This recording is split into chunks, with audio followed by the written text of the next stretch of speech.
Bonjour à tous, j'espère que vous allez bien. On se retrouve aujourd'hui dans une nouvelle vidéo pour réaliser une nouvelle carte de signes astrologiques avec les tampons Shoe and Flower de la collection Les Astros, Doudouland Les Astros, pardon. Et je suis actuellement en train de tamponner la carte du signe Balance. Alors des balances, j'en ai deux chez moi puisque c'est le signe astrologique de mon mari mais également de mon fils. N'hésitez pas à me dire en commentaire si vous êtes également du signe Balance. Pour débuter cette carte, comme j'ai procédé avec les autres cartes, mais si jamais vous atterrissez sur cette vidéo et que vous n'avez jamais vu mes vidéos avant, je préfère le redire. Je viens humidifier le contour de mon motif, mais également le dos de ma carte. Et si jamais, dans le doute, et je sens que j'ai été un peu trop longue à faire le contour de mon motif, même si le motif, les doudous sont pas très grands, hein, vous voyez bien par rapport à ma main et tout, ils sont pas très grands, mais il y a quand même pas mal de détails au niveau de la tête, enfin au-dessus de la tête, donc j'hésite pas à remouiller ma carte si je vois que l'humidité est partie en fonction de s'il fait chaud, pas trop chaud, etc. Donc voilà, et j'hésite pas également à remouiller de temps en temps pendant que je réalise, pendant que je dépose mon aquarelle, si je vois qu'il y a des zones où l'humidité est trop aspirée par le papier, j'hésite pas à réhumidifier en cours de route, tout simplement. Je commence à réaliser mon fond et pour cela je procède comme les autres fois également, c'est-à-dire que je viens déposer tout autour de mon personnage mon jus d'aquarelle. Donc le bleu que j'ai utilisé, c'est le bleu de Céruléum. C'est un bleu qui granule pas. C'est un bleu aussi que j'aime beaucoup, j'aime bien utiliser celui-là. Alors mon préféré c'est le turquoise de cobalt clair, mais celui-là c'est un bleu aussi que j'aime bien utiliser de temps en temps. Et du coup oui, je viens donc déposer ce pigment tout autour de mon personnage, et vu que j'ai déposé de l'eau également tout autour du personnage, sans forcément coller trop près du personnage, parce que ça à la limite il y a moins d'importance, et bien en fait je viens faire fondre ma pigmentation dans l'eau et en fait ça fuse assez naturellement, ce qui fait que ça évite les démarcations de séchage justement, des auréoles qu'on peut faire à cause du fait qu'on a été trop lente à appliquer son aquarelle, etc. Donc voilà, ça permet le fait d'humidifier avant mon papier, cette étape est très importante. Pour le rendu que je voulais en tout cas. Je viens donc de faire des différences de pigmentation, on va dire, de mettre un petit peu plus de pigmentation à certains endroits pour faire comme une sorte de petit ciel étoilé.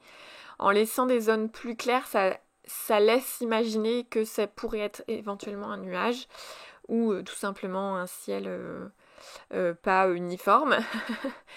Et puis je viens faire mon sol comme d'habitude plus foncé avec plus de pigmentation.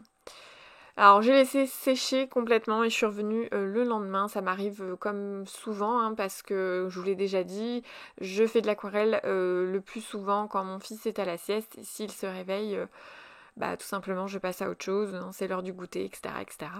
Enfin bref, du coup voilà, moi en tout cas je suis plus adepte de laisser mon aquarelle sécher de manière naturellement plutôt que de venir faire du heat gun ou du sèche-cheveux. Alors ça peut dépanner de temps en temps, mais j'avoue que moi je le fais pas trop du coup, enfin ça m'arrive, ça m'est déjà arrivé, parce que je peux pas dire que je l'ai jamais fait, mais voilà, ça me dérange pas en tout cas de laisser mon aquarelle et d'y revenir que le lendemain. Donc là je suis en train de m'attaquer du coup aux détails, hein, vu que le fond est bien sec hein, pour le coup, hein, quand il y a 24 heures entre les deux. J'ai fait ma petite planète en vert et du coup j'ai mélangé du vert de vessie avec du vert olive. C'est deux verts que j'aime beaucoup dans ma palette d'aquarelle. Ceux-là, c'est vrai que je les aime beaucoup. C'est des verts qui tirent un petit peu vers le jaune.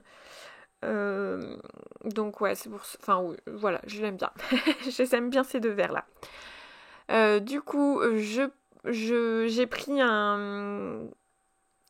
comment on appelle ça, un jaune Winsor foncé pour la balance et puis les petites étoiles. Je viendrai les travailler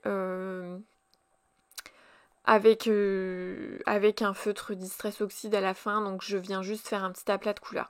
Là j'ai commencé à faire les joues et là je me suis dit mon dieu c'est trop pigmenté, t'as mis 3 fois trop de pigment, vite enlève.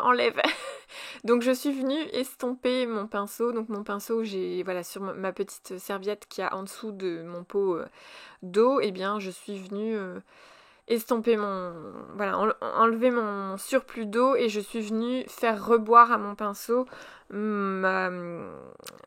comment on appelle ça, ma pigmentation, enfin mon jus d'aquarelle, avant que le papier ne boive trop. Donc ça m'a permis d'atténuer un petit peu.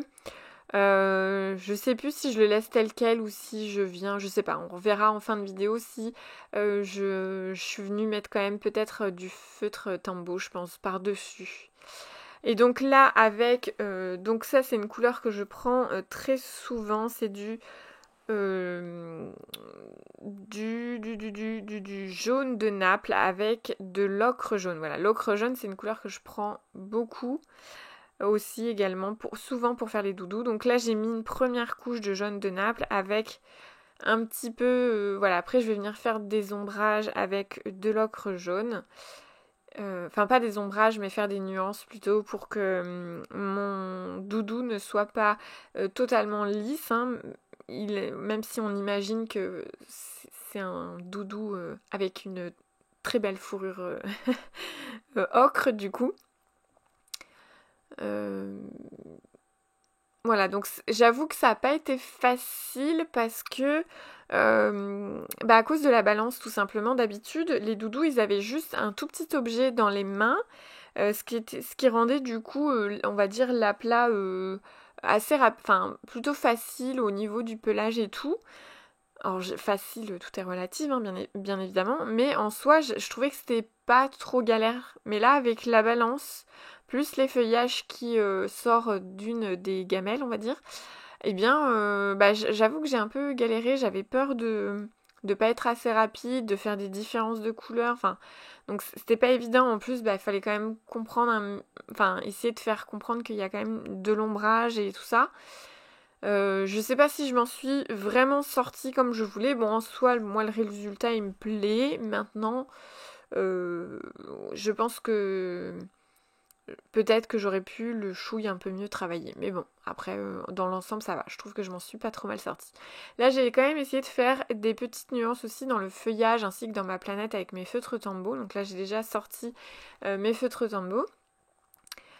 Je voulais parce que je me suis dit allez essaye de faire des petites nuances sur les feuilles vertes. C'est pas évident parce que c'est tout petit et tout, mais je me suis dit avec les feutres quand même c'est plutôt faisable, alors je le tente. Et puis là voilà, avec mes feutres je suis en train tout simplement de faire des petites nuances, des petits ombrages, ce qui rend toujours, enfin voilà, je le répète, mais faire ce genre de petites nuances, c'est important parce que ça rend son tamponnage plus sympa quoi. Il y a une petite touche en plus que juste faire des aplats de couleurs, faire un simple coloriage au final. Chose que je peux faire très facilement dans mon bullet journal quand j'ai pas envie de me prendre le chou. Voilà, je vais juste faire des mises en couleur hyper méga simples avec une seule couleur, etc. Par contre, là, non, j'avoue que je l'aurais pas forcément fait dans mes petites cartes là de signes astrologiques. J'ai essayé de travailler un petit peu plus le truc. Là, pareil, je suis en train de nouveau de travailler mon pelage parce que ça ne m'allait pas, je le trouvais trop lisse, trop plat. Et les nuances que j'avais fait tout à l'heure à l'aquarelle se sont estompées forcément en séchant. Et du coup, il ne faut pas hésiter à repasser une seconde couche ou tout simplement, voilà, là je suis venue le faire en plusieurs fois avec mes feutres Tombow. Alors si jamais au cas où vous ne connaissez pas les feutres Tombow, ce sont des feutres aquarellables avec deux embouts différents. Donc il y a une pointe feutre, une pointe pinceau pardon, et une pointe fine. Et moi j'utilise énormément donc la pointe feutre parce qu'au final elle reste très fine au niveau de l'embout. Si vraiment je le sens pas et que j'ai un petit peu peur, vaut mieux prendre l'embout fin, la pointe fine pardon.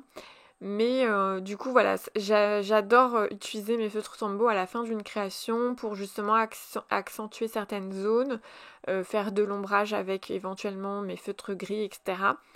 Ou accentuer du coup avec les propres couleurs de mon aquarelle. Enfin, j'essaye d'approcher bien évidemment les couleurs de l'aquarelle. C'est pas toujours évident, mais jusque-là, vu que j'ai quand même... Enfin, j'ai la totalité des feutres Tombow en dual brush pen, donc en feutre aquarellable. Et d'ailleurs, c'est ça qui est bien, c'est qu'ils sont aquarellables et que du coup, je peux également venir les retravailler avec un pinceau, avec un peu d'eau, et puis voilà quoi. Donc j'avoue que ces feutres, je les aime d'amour. Je les aime vraiment beaucoup pour ça. Ils sont quand même assez polyvalents du coup. Et du coup, je suis tout doucement en train d'investir. Alors, au moment où je publie cette vidéo, je sais pas où j'en serai dans ma collection, mais voilà, je suis loin d'avoir la totalité de la collection des feutres à colle de la même gamme. Enfin, de la même marque, pardon. Donc là, je suis en train d'accentuer mon saule. Je le trouvais trop clair à mon goût. Et du coup, je suis venue mettre une trace de feutre un peu plus foncé. Je suis venue également atténuer avec mon pinceau. Et puis pour finir, je fais mes petits contours au stylo noir. Et puis voilà, la finition est quasi faite. Alors je fais ça avec un stylo qui a une pointe en 0,5 si ma mémoire est bonne. Il me semble que c'est ça. Oui, c'est ça, 0,5. Voilà, cette vidéo est terminée. J'espère qu'elle vous aura plu et inspiré. Et je vous dis à très bientôt dans une prochaine vidéo.